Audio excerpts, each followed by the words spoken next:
Back on Titan, Sato watched the reports roll in, each victory a testament to humanity's cunning. The Xans had thought they were dealing with a fledgling race, but they'd been played, fooled by a mask humanity had worn for decades. Every outdated ship, every clumsy maneuver had been a deliberate act, a performance to lull the galaxy into complacency. And now the curtain had fallen, and the dragons were center stage, their roar shaking the stars. We didn't just build ships, Sato told her pilots, her voice fierce with pride. We build a legacy. Every lesson from our ancestors, every scar from our history, forged into these machines. The Xans thought they could break us, but they only sharpened our claws. The galaxy would never be the same. Reports of humanity's true power spread like wildfire, each tale more impossible than the last. Ships that moved like ghosts, weapons that rewrote reality, armor that laughed at enemy fire. The Xans had thought they were the predators, but they'd stumbled into the lair of a far greater beast. And the dragons? They were just getting started. Sato's neural feed pinged again, another Cryan fleet reduced to ash. She leaned back, a fierce smile on her lips. Let them learn, she whispered. Let them all learn what happens when you wake the dragons. The galaxy had underestimated humanity for the last time, and the price of that mistake would echo for generations. The fire was lit, and it would burn bright. Ambassador Terran Zell stood frozen, his heart pounding as he watched the pride of the Xen fleet burn before his eyes. 300 ships, the mightiest armada ever assembled, now lay scattered like broken toys across the Centauri Gap. How could this be? The quantum sensors on his diplomatic vessel stuttered, unable to process the impossible. Human weapons that twisted reality itself, drives that scoffed at the laws of physics, armor that simply ignored incoming fire as if it were a fleeting breeze. Impossible. First Admiral Vorn Kesh gasped, his four eyes wide with raw disbelief. They were nothing, primitive. We've watched them for decades. No, Zell snapped, his ceremonial robe suddenly feeling like a leaden shroud. They watched us. The battle unfolding before them was a nightmare that shattered every military doctrine in known space. Dragon-class ships phased through solid matter like ghosts, their quantum drives treating space as a mere suggestion rather than a law. When Cryan vessels fired, the human ships were simply elsewhere, untouchable. But when the humans struck back, their weapons ignored shields as if they didn't exist, slicing through with ruthless precision.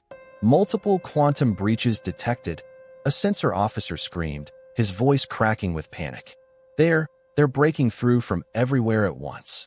The dragon's breath materialized from a tear in reality directly above the Cryan command ship, its hull drinking in the light of nearby stars, a moving void that chilled the soul. Smaller dragon fighters swarmed around it like furious wasps, their maneuvers so impossible they mocked the very concept of inertia. What were these machines? This is Fleet Commander Sophia Reed, a transmission sliced through every frequency, every encryption, clear and unyielding. You wanted to see humanity's real face? Take a good, hard look. What followed wasn't just a battle. It was a demonstration, a terrifying showcase of power. Human ships executed maneuvers that should have pulped their crews, fired weapons that left Zell's scientific advisors babbling incoherently about broken physics, and shrugged off hits that could have vaporized small moons. The reports were right, Zell whispered, his voice trembling with dawning horror. All those decades, them begging for our help with basic drive tech, struggling with simple shield harmonics. It was all a lie. First Admiral Kesh slumped in his command chair, his scales paling. They were testing our defenses, learning our weaknesses while we thought we were helping primitive humans catch up. Zell's eyes darted to the tactical displays, his mind racing. Look at their weapon configurations, he said, his voice tight. They're designed to bypass our best shields. Their armor absorbs our exact energy frequencies. This wasn't just preparation. It was methodical, systematic. A trap generations in the making. Kesh's mandibles clicked in despair, and we walked right into it. Another explosion lit up space as a dragon squadron performed a synchronized dance of destruction, their quantum blades carving a Xian dreadnought into perfectly symmetric pieces, the cuts so clean they looked surgical. How could anything be so precise? Send the surrender signal, Kesh ordered, his voice hollow. drained of hope. Before there's nothing left to surrender. Zell stepped forward, his claws trembling. Let me, as ambassador, perhaps. His words choked off as space itself seemed to rip apart. More human ships emerged, these even larger than the first wave, their hulls etched with markings that defied translation, symbols that shimmered and shifted as if alive. Too late. Commander Reed's voice came again, almost gentle now, but laced with steel. You don't get to surrender until you understand, really understand, what you did, what you woke up, what humanity truly is. The new ships powered up weapons that made Zell's survival instincts scream in terror. Energy readings spiked off the charts, then broke the charts entirely. Reality itself seemed to hold its breath, quivering in fear. We could have been allies. Reed continued, her voice heavy with what might have been. Partners. Instead, you chose to be an object lesson. So be it. Show them what a real quantum cascade looks like. The last thing Zell saw before his emergency teleporter whisked him away was space unraveling around the Xin fleet, a cataclysm of light and chaos. As he materialized in his escape pod, a single thought burned in his mind, a truth that would haunt his species for generations. They hadn't discovered humanity. Humanity had discovered them, and they'd failed the test spectacularly. The Cryan homeworld hung in space like a radiant jewel, its 3 moons casting triple shadows across its shimmering purple oceans. Above, the remnants of their once mighty defense fleet formed a broken ring of debris, a graveyard of desperate last stands. Then, from quantum space, like avenging angels descending, came the full might of humanity's dragon fleets. Not 3 ships, not 12, not even 100. 1,000 vessels materialized simultaneously, their dark forge hulls encircling the entire Cryan star system in a perfect, terrifying sphere. Each ship was larger than anything humanity had ever revealed, crackling with enough power to reduce planets to dust. In the grand chamber of the Cryan High Command, Supreme Leader Therion watched the tactical displays, his 4 eyes wide with something beyond fear, a primal awe. The human ships had surrounded them so perfectly, so completely, it was a work of art, a beautiful, horrifying testament to absolute military dominance. Your entire species. Admiral Nathaniel Holt's transmission boomed across every device, every screen, every comm system in the star system. Needs to understand what happens next and why it happens. The dragon fleets began to move, their formations shifting in a vast, geometric dance that was both mesmerizing and terrifying. As they parted, they revealed a sight that stopped Therion's hearts. A massive construct emerging from quantum space, larger than any artificial structure ever recorded. That, Holt continued, his voice steady but commanding, is a world forge, positioned to strip the atoms from your homeworld and forge them into more Dragon-class ships. We have 6 more, by the way. Want to see them too? Therion's claws fumbled for the emergency broadcast button. Please, he begged, his voice shaking with desperation. We surrender unconditionally. Holt's hologram appeared in the chamber, so vivid it seemed solid, his eyes piercing through Therion's soul. Funny thing about surrender, he said, a wry edge to his tone. You assumed we wanted it. The chamber doors swung open, and Commander Elena Voss strode in, her dress uniform pristine, her eyes hard as diamonds, glinting with righteous fury. Behind her, the faces of New Eden Colony's survivors filled floating screens, their grief and resolve a weight that filled the air. 2 million voices, Voss said, her voice low but cutting like a blade. 2 million lives. And you snuffed them out to send a message. She stepped closer to Therion, looking down at the alien leader with unyielding intensity. Well, message received. And now? Now we're sending one back. The world forge pulsed with energy, a menacing heartbeat that shook the chamber.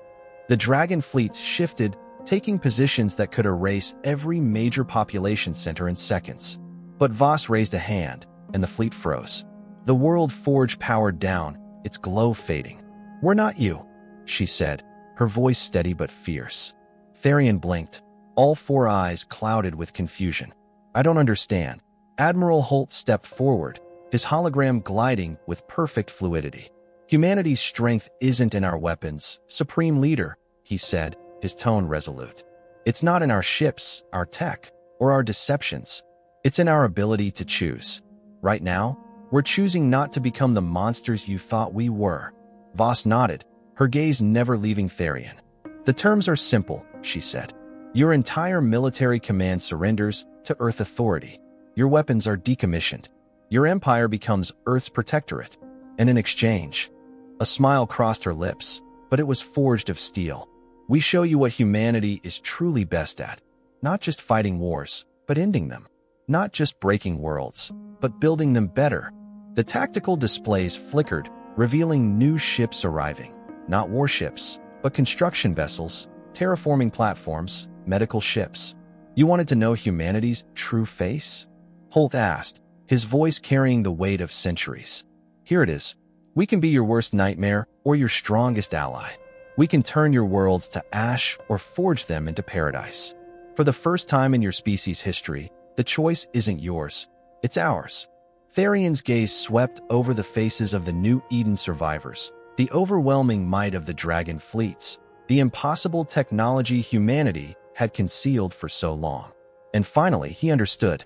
They hadn't just prepared for war. They'd prepared for peace, a peace enforced not by fear, but by the power to transform fear into hope. We accept, Therian said quietly, his voice heavy with awe. And thank you. Voss nodded, her eyes softening just a fraction. Lesson learned. Yes. Therian replied, his tone humbled. Never wake the dragons. Wrong. Holt corrected, a spark of grim amusement in his eyes. The lesson is, the dragons were never sleeping. We were just waiting to see who was worthy of flying with us. 1 year after the Kryn surrender, Ambassador Terran Zell stood before the Galactic Council, his scales still prickling as he delivered his final report on humanity's rise as a galactic titan. The humans have a saying, he told the assembled representatives, his voice resonant with hard-earned wisdom. Those who do not learn from history are doomed to repeat it. We failed to learn, failed to see, and in doing so, we gave them exactly what they needed, an excuse to stop pretending. Holographic displays lit up, showcasing the transformation of former Kryn worlds. Where military bases once stood, now rose centers of learning, vibrant and alive. Where weapons had been forged, medical miracles now bloomed, saving lives. The dragons, it seemed, were as masterful at creation as they were at destruction. To any who might consider following our example, Zell concluded, his gaze locking onto the more militant council members. I offer this warning. That primitive human ship you're scanning? It's probably a Dragon-class destroyer watching you right back. That outdated human colony? Likely hiding a world forge. And that diplomatic request for tech assistance. He allowed himself a small, wry laugh, the memory of their folly still sharp. Well, let's just say humans have a wicked sense of humor. Above Earth, Commander Elena Voss watched the speech from the bridge of her new ship, a Dragon-class carrier named Second Chances. The name was a fitting reminder, wasn't it? Humanity's greatest strength wasn't in its razor-sharp teeth, but in choosing when to bite, and when to offer a hand instead. Usually, at least. Ambassador Terran Zell watched in horror as the Xin fleet burned. 300 ships, the greatest armada ever assembled, now scattered like broken toys. Quantum sensors on his diplomatic vessel couldn't comprehend human weapons that warped reality, drives that laughed at physics, armor that ignored incoming fire. Impossible. First Admiral Vorn Kesh gasped, his 4 eyes wide. They were primitive. We watched them for decades. No, Zell corrected, his robe heavy with dread. They watched us. The battle defied every known doctrine. Dragon-class ships phased through matter, their quantum drives treating space like a suggestion. Kryn shots missed, human weapons ignored shields. Multiple quantum breaches, a sensor officer screamed. They're everywhere. The dragon's breath emerged above the Kryn command ship, its hull a void that drank starlight. Dragon fighters swarmed, their maneuvers mocking inertia. This is Fleet Commander Sophia Reed, a transmission cut through every channel. You wanted humanity's true face? Look closely. The battle was a demonstration. Ships moving impossibly, weapons breaking physics, shrugging off hits that could vaporize moons. The reports were right. Zell whispered. Their pleas for help with basic tech? All lies. Kesh slumped. They studied our weaknesses while we thought we were helping them. Zell saw it.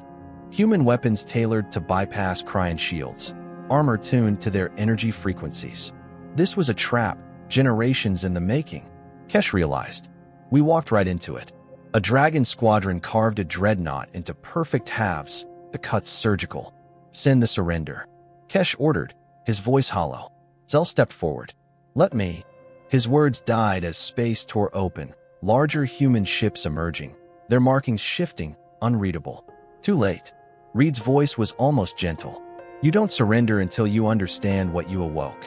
New ships powered up weapons that screamed danger, energy readings breaking every chart. We could have been allies, Reed said. Instead, you're a lesson. Show them a quantum cascade. As Zell's teleporter activated, space unraveled around the Xin fleet. His final thought in his escape pod? They hadn't found humanity. Humanity had found them, and they'd failed spectacularly. The Cryan homeworld gleamed, its 3 moons casting shadows over purple oceans. Above, their defense fleet was debris. Then, from quantum space, 1,000 dragon ships materialized, their dark forge hulls encircling the system, crackling with planet-killing power. In the Cryan High Command Chamber, Supreme Leader Therion watched. Fear transcended. The human formation was art, terrifying, perfect. Your species must understand what happens next. Admiral Holt's transmission hit every device. The dragon fleets moved, a geometric dance revealing a world forge, a construct larger than any known. This can strip your world to atoms for more dragon ships. Holt said, we have 6 more. Want to see? Therion hit the broadcast button. Please, he begged. We surrender. Funny thing about surrender. Holt's hologram appeared, solid. You thought we wanted it. The chamber doors opened. Commander Voss entered, her uniform pristine, eyes like daggers. Behind her, New Eden survivors' faces filled floating screens. 2 million lives, she said. You snuffed them out for a message. She faced Therion. Well, we got it. Now we're sending one back. The world forge pulsed, the fleet's positioned to erase cities. But Voss raised a hand. The forge powered down. We're not you, she said. Therion blinked, confused. I don't understand. Holt stepped forward. Our strength isn't our weapons, Supreme Leader. It's our choice. We choose not to be the monsters you thought. Terms. Voss said. Your military surrenders to Earth. Your weapons are decommissioned. Your empire becomes our protectorate. In exchange, she smiled, steel in her gaze. We show you what humanity excels at. Not just war, but ending it. Not breaking worlds, but rebuilding them. Construction ships, terraforming platforms, medical vessels appeared. This is humanity's face. Holt said, your nightmare or your ally. We can burn your worlds or build them better. The choice? Ours. Therion saw the survivors, the dragon fleets, the hidden tech. They hadn't just prepared for war, for peace, enforced by hope. We accept, he said. Thank you. Voss nodded. Lesson learned. Yes. Therion said. Never wake the dragons. Wrong. Holt said. The dragons never slept. We waited for those worthy to fly with us. A year later, Ambassador Terran Zell addressed the Galactic Council. Humans say, those who ignore history repeat it, he said. We ignored, and gave them an excuse to stop pretending. Displays showed transformed Cryan worlds, bases now schools, weapons now medicine. Dragons created as fiercely as they destroyed. To those tempted to follow us, Zell warned, that primitive human ship, likely a dragon destroyer. That old colony, hiding a world forge. That tech request. He laughed.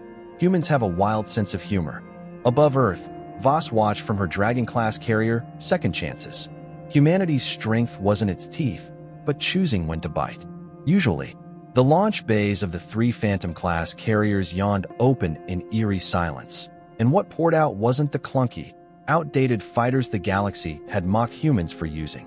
No, these were Dragon-class assault craft, each one a sleek, terrifying marvel of technology that could outdance anything in known space. How could the Xans have prepared for this? The first hint of their doom came when their primary reactor flickered and died, plunging their outpost into darkness. The second, their own defense grid turned traitor, firing on their ships. By then, it was far too late to even scream. By the eternal void, a Cryan commander's voice crackled over the comms, thick with panic. What are these things? How did they? His desperate broadcast cut off abruptly as his ship was sliced clean in half, quantum blades carving through shields that were supposed to be unbreakable. The Dragon squadrons moved like a perfectly choreographed ballet of destruction, their dark forge armor soaking up enemy fire as if it were nothing more than a gentle mist. Humanity's secret weapons, hidden for decades, tore through Cryan defenses like they were made of tissue paper. What had the Xans unleashed? "Sir," a Cryan officer's voice shrieked over an open channel, raw with disbelief. "These can't be human ships. Their technology, it's impossible. They're hacking our systems with protocols that don't even exist." On the bridge of the Dragon's Breath, Fleet Commander Sophia Reed's smile grew wider, a cold, triumphant curve. Of course those protocols were unknown to the Cryan. While humanity had played the part of clumsy novices, fumbling with basic quantum theory, their greatest minds had been rewriting the very laws of physics. "Send the message," Reed commanded, her voice sharp with purpose. Across every Cryan screen, in every command center, a chilling video flickered to life. Admiral Nathaniel Holt's face appeared, hard as granite, his eyes burning with unyielding resolve. "You thought you knew what humanity was capable of," he declared. "You thought we were weak. Now you know better. This is only the beginning." The Dragon squadrons reformed, their hulls gleaming pristine, untouched by the chaos they'd unleashed. Behind them, the Xan outpost was a smoldering graveyard, shattered ships, broken stations, a testament to human wrath. Not a single shot had grazed their forces. "Message received from Cryan High Command," the communications officer reported, her voice tinged with awe. They're demanding to know what we are." Reed leaned forward, activating the broadcast system, her tone icy and unrelenting. "We're humanity's true fleet. The ships you've seen before? Nothing but decoys, masks we wore while we sharpened our claws. Now, you face the Dragons." With that, the carriers slipped back into quantum space, vanishing like phantoms, leaving behind a scene of devastation that would send shockwaves through the galaxy. Within hours, whispers would reach every major power, tales of human ships that laughed at physics, of weapons that shouldn't exist, of defenses that turned advanced alien technology into a cruel joke. What had the Xans done? In the Cryan War Room, the High Command sat frozen, staring at damage reports that defied belief. Their most fortified outpost reduced to rubble in mere minutes. Their mightiest ships torn apart by weapons they couldn't even detect. And the humans? They'd made it look effortless, like swatting flies. "What have we done?" the Cryan War Minister whispered, his voice trembling with dread. "What have we awakened?" The answer came in a flood of new alerts. More human fleets materializing from nowhere, more impossible ships striking Cryan assets across 3 sectors. They'd wanted a war, hadn't they? Well, they got one. But this wasn't the war they'd expected. This was a reckoning. The Dragons were awake, and they were ravenous, their hunger for justice insatiable. 25 years earlier, beneath the red sands of Mars, Commander Noriko Sato stood before the first completed Dragon-class prototype, her heart swelling with pride. The underground hangar stretched for kilometers, a hidden fortress shielded from prying satellite eyes and nosy alien observers. Her hand rested on the dark forge hull, feeling the subtle thrum of power pulsing beneath its surface. Was this the future of humanity? "Beautiful, isn't she?" a voice echoed through the vast cavern. Admiral Nathaniel Holt, then just a captain, stepped beside her, his eyes gleaming with ambition. "The aliens think we're still struggling with basic shield harmonics." Sato nodded, her fingers tracing the intricate quantum resonance patterns etched into the hull. "The greatest deception wasn't hiding our technology, sir," she said softly. "It was hiding our nature, our fire." The memory flickered to a war college briefing room, 6 months after humanity's first alien contact. Sato stood before Earth's combined military leadership, her presentation blazing with historical patterns of technological civilizations. "Humanity has something no alien species we've met possesses," she declared, her voice fierce. "A warrior culture stretching back thousands of years. While they evolved past their violent stages, we preserved ours, honed it, and most importantly, we learned to hide it. We've been sharpening our blades in the shadows." Now, in the present, Sato served as Dragon Forge's chief of strategic operations, her office buried deep within Titan's icy crust. The walls displayed artifacts from Earth's storied military history: a samurai sword, Roman legion standards, Mongol composite bows, not mere decorations, but stark reminders of humanity's unyielding spirit. The Spartans, the Mongols, the samurai, the Marines, she told her latest batch of dragon pilots, her voice alive with passion. We didn't abandon their teachings. We digitized them, quantified them, wove them into the very DNA of every ship and weapon we've built. Screens around her office flashed with the results of their latest strike against the Xans, the aliens still reeling, unable to grasp how completely they'd been outplayed. When we met the galactic community, Sato continued, her eyes blazing, they saw what they wanted to see: a young, stumbling race, technologically primitive, desperate to learn. They never questioned why we accepted their outdated drive systems, never wondered why we pored over their obsolete weapons like eager students. Her neural implant pinged, pulling up Admiral Holt's latest battle reports. More Cryon fleets shattered, more victories that defied belief. Every trade deal, every technology exchange was a carefully crafted lie, she told her pilots, her voice ringing with pride. We showed them clumsy ships cobbled together in orbital yards while Dragon Forge churned out vessels that would make their top scientists weep. We played the wide-eyed students while our quantum labs broke physics over their knees. A young lieutenant raised his hand, his brow furrowed. But Commander, why wait? Why not show our strength from the start? Sato's smile could have frozen nitrogen, sharp and unyielding. Because humans understand something the aliens forgot, she said. The strongest position is when your enemy underestimates you. We learned that from Sun Tzu, from Clausewitz, from 100 generations of warriors who knew deception multiplies force. She pulled up the original planning documents from 25 years ago, Operation Paper Dragon, they'd called it. Act weak when strong, act strong when weak.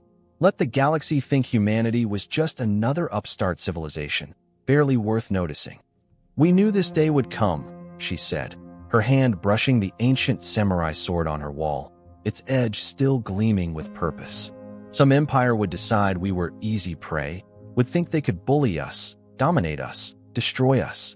Her neural feed flashed with images of another Cryon fleet vanishing under Dragon Squadron attacks, more impossible human ships appearing from nowhere, more displays of technology that shouldn't exist. The galaxy forgot what it means to be warriors. Sato said, her voice soft but deadly. They evolved past it, patting themselves on the back for being civilized. But humanity? We just got better at it, more efficient, more lethal. And now they get to learn what we've known all along. She turned to her pilots, her eyes gleaming with predatory satisfaction. Never start a fight with someone who's been preparing to finish it for 25 years. You'll regret it. The Cryon War Room was a tomb of stunned silence, the High Command's faces pale as they pored over the wreckage of their dreams. Their impenetrable outpost, rubble in minutes. Their proudest ships, shredded by weapons they couldn't even see. And the humans had done it with a casual ease that chilled the soul. What have we awakened? The War Minister whispered again, his voice a broken thing. More alerts screamed, human fleets popping up like ghosts, striking Cryon assets with surgical precision. They'd wanted to flex their might, hadn't they? They'd wanted to teach humanity a lesson. But this was no lesson. It was a slaughter. The dragons weren't just awake. They were ravenous, their fire consuming everything in their path. The Cryon warships tore through hyperspace, emerging like wrathful deities, their obsidian hulls swallowing the starlight above New Eden Colony.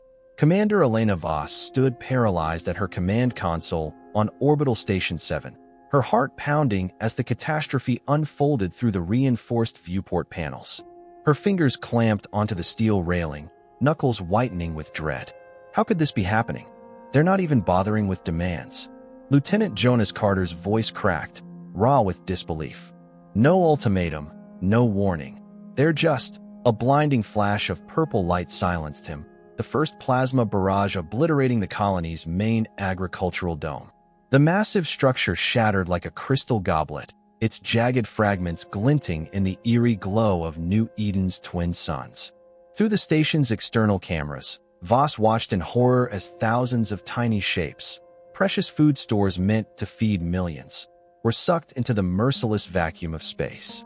"Give me a line to Earth Defense Command now," Voss barked, her voice sharp, though a sinking dread told her it was futile. The Science had unleashed their quantum interference field, a cruel cage that blocked all signals. No cry for help would escape until they were done. The next target? The residential sector. Voss's stomach churned, while rising as massive energy weapons tore through the reinforced habitation units like they were tissue paper.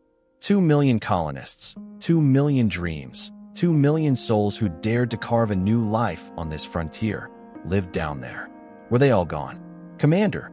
Security Chief Malcolm Hayes shouted, his voice taut with urgency. "The civilian bunkers, they're still cycling their airlocks.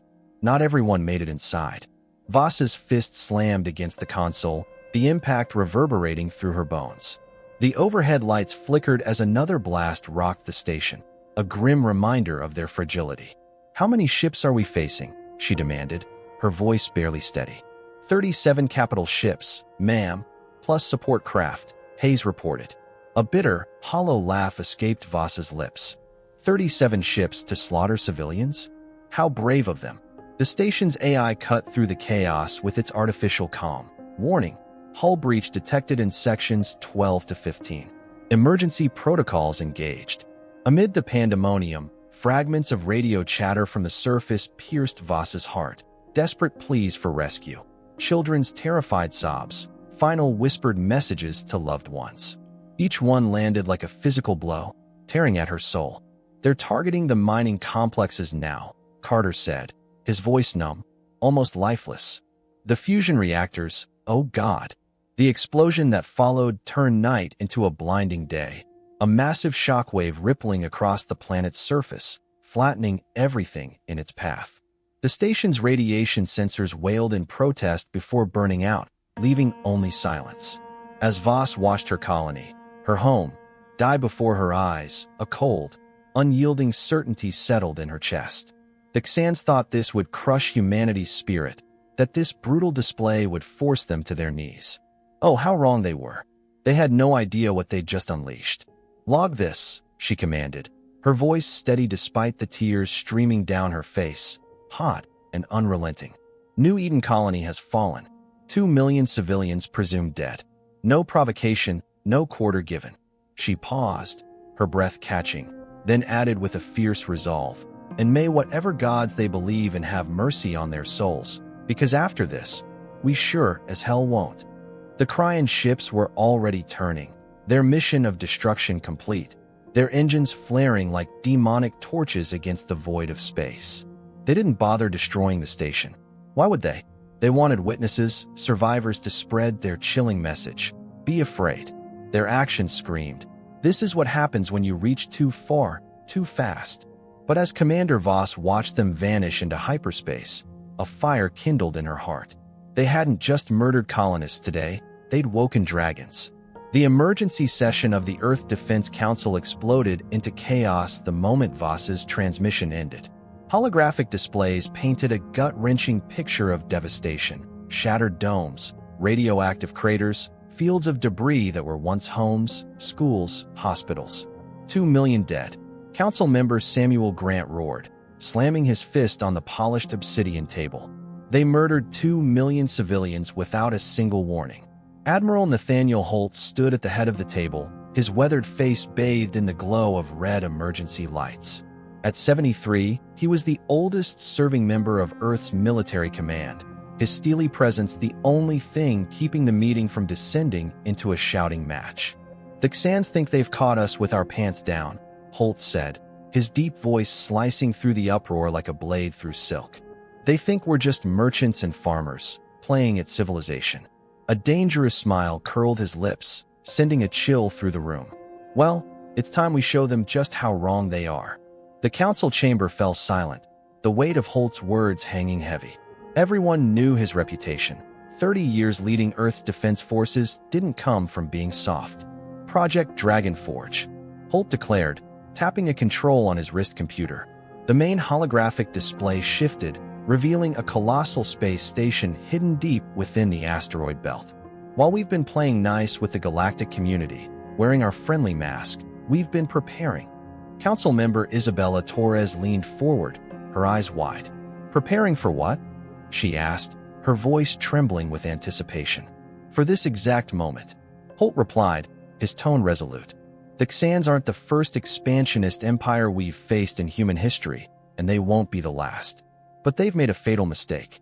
They thought our technology was as primitive as our public facade. The hologram zoomed in, revealing rows of sleek, predatory ships, their hulls seeming to absorb light itself. Ladies and gentlemen, Holt continued, his voice brimming with pride, meet the real Earth Defense Force. While our public shipyards churned out outdated cruisers and retrofitted cargo ships, Dragon Forge has been crafting weapons that would make our ancestors proud. How? Council member David Lynn's voice faltered as the hologram revealed the ship's specifications. These capabilities, they're decades ahead of anything we've shown the galaxy. Holt's smile hardened, his eyes glinting with defiance. Did you really think humanity clawed its way through its violent history without learning a thing or two? We've been sandbagging, counselors, playing weak, letting our enemies underestimate us. He pointed to the screens, still looping scenes of New Eden's destruction. And now we have every reason to show our true strength. The Phantom-class stealth carriers, Holt said, highlighting a massive vessel. Quantum phase drives, dark forge armor, weapons that could crack a planet's crust. We have 12 fleets ready to deploy right now, with more on the way. Grant's jaw dropped. My God, he whispered. How long have we been? Since the first alien contact. Holt cut in. Earth's history taught us one thing. When a more advanced civilization meets a less advanced one, it rarely ends well for the underdog. So we stacked the deck. Every treaty, every trade deal, every technological exchange. It was all a carefully crafted lie to hide our true power. The council chamber went quiet, the truth sinking in. Humanity hadn't been helpless. They'd been waiting, watching, preparing. And now? Torres asked, her voice barely above a whisper. Holt's expression could have frozen plasma. Now we show the galaxy why Earth's ancient myths are filled with dragons. We hit them hard, we hit them fast, and we make damn sure no one ever dares threaten a human colony again. He faced the council, his voice carrying the weight of 3 decades of planning. The Keans wanted to send a message? Fine, let's send one back, something every species will understand. His eyes burned with predatory satisfaction. Don't mess with humanity. For the first time in 30 years, the council's vote was unanimous. Admiral Nathaniel Holt gave the order he'd been waiting decades to unleash. Release the dragons. The Cryan border outpost never saw them coming. How could they? 3 Phantom-class carriers slipped through their sensor network like ghosts, their quantum phase drives leaving no trace in normal space. Inside their armored hulls, crews worked in eerie silence, guided by neural interfaces that made words unnecessary. Fleet Commander Sophia Reed stood on the bridge of the Dragon's Breath, her eyes locked on the tactical display with a predator's focus. The Cryan outpost floated in space, its defense grid dormant, its crews blissfully unaware of the death creeping closer. All ships report ready, her tactical officer transmitted through the neural net. Dragon squadrons armed and eager. Reed's lips curved into a small, icy smile. Deploy the dragons, she ordered, her voice alive with anticipation. Launch bays opened silently, and out poured Dragon-class assault craft. Not the clunky fighters the galaxy thought humans used, but technological terrors that danced through space with unmatched agility. The Xan's first hint of trouble came when their primary reactor went dark. The second, their own defense grid turned against them. By then, it was far too late. By the eternal void, a Cryan commander broadcast, his voice thick with panic. What are these things? How did they? His transmission cut off as his ship was cleaved in half, quantum blades slicing through supposedly impenetrable shields. The Dragon squadrons moved like a deadly ballet, their dark forge armor shrugging off enemy fire like it was nothing. Humanity's hidden weapons tore through Cryan defenses as if they were paper. These can't be human ships, a Cryan officer screamed over an open channel. Their technology, it's impossible. They're using protocols that don't exist. Reed's smile widened. Of course they didn't exist, not in any Cryan database. While humanity played the part of bumbling students, their brightest minds had rewritten the laws of physics. Send the message. Reed commanded, her voice sharp with purpose. Across every crying screen, Admiral Holt's face appeared, hard as granite. You thought you knew humanity's limits. You thought we were weak. Now you know better. This is just the beginning. The Dragon squadrons reformed, their hulls untouched by the chaos they'd wrought. Behind them, the Xen outpost was a graveyard of shattered ships and broken dreams. Not a single human craft had been scratched. Message received from Cryan High Command, the communications officer reported. They're demanding to know what we are. Reed activated the broadcast system, her voice cold and clear. We're humanity's true fleet. The ships you saw before? Decoys, masks we wore while we prepared. Now you face the dragons. The carriers vanished back into quantum space, leaving a scene of devastation that would ripple through the galaxy. Within hours, every major power would hear of human ships that defied physics, of weapons that shouldn't exist, of a force that made a mockery of alien technology. In the Cryan War Room, High Command stared at the damage reports in stunned silence. Their strongest outpost reduced to rubble in minutes. Their best ships torn apart by undetectable weapons. And the humans? They'd made it look effortless. What have we done? The Cryan War Minister whispered, his voice trembling. What have we awakened? The answer came as more alerts flooded in. Human fleets appearing from nowhere, impossible ships striking Cryan assets across 3 sectors. They'd wanted a war. They got one. But this was a reckoning. The dragons were awake, and they were ravenous. 25 years earlier, beneath Mars' surface, Commander Noriko Sato stood before the first Dragon-class prototype. The underground hangar stretched for kilometers, hidden from alien spies and satellites. Her hand rested on the dark forge hull, feeling its latent power. Beautiful, isn't she? Admiral Holt, then a captain, said, stepping beside her.